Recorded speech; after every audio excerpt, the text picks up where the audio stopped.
The Adventure of a Lifetime by Jessica Bell. It was the spring of 1993. While most 6 and 8-year-old kids are finishing up their school year, my brother and I were preparing for a pretty big adventure. Our mother, with a recent degree in art history, was determined and decided to take us on a 6-week excursion to Europe. What do you do with 2 little kids in Europe when you want to visit museums? Well, you read guidebooks and send them on scavenger hunts, of course.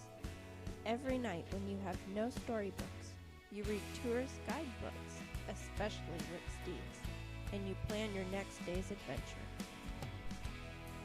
Being on a very tight budget, we stayed in youth hostels, very cheap hotels, and even a convent in Venice. We would lie on the bed, mother in between us, and read about paintings, architecture, sculptures, ancient sites, scientific wonders, and great monuments. We would plan our next day's adventures and schedule every evening. She would get us excited about what we would find on our scavenger hunts. Do you know how many paintings of St. George the Dragon Slayer are in the great museums of Europe? Lots. St. George could be found triumphantly standing on a dragon or holding its severed head high in the sky.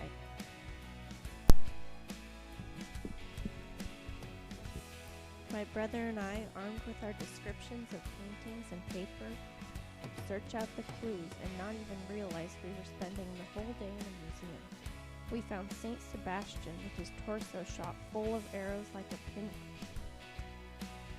We found David holding his sling and the gory head of Cyclops.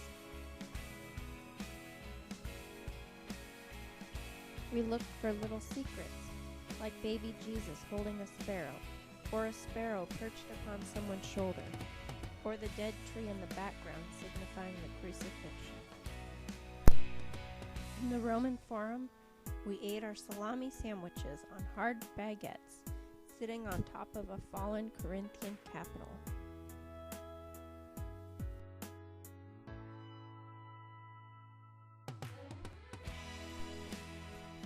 In Pompeii, we strutted and posed on the stage of a deserted amphitheater that we had read about just the night before.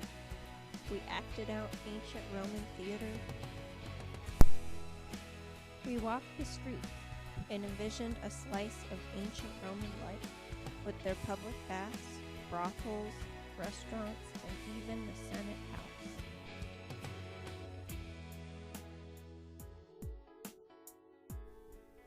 The 3 of us lay on our shared bed in a tiny hotel room in Paris, and we read the story of Marie Antoinette having her head chopped off by the guillotine.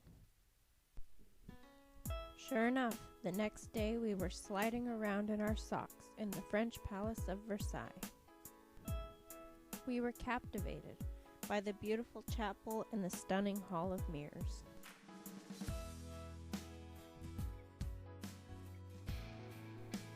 We learned about King Louis and were able to explore his and Marie Antoinette's bedchambers. Kids having fun while listening, learning, reading, looking, searching, and exploring. There is no better way to create and plant memories into a child's brain that will last forever.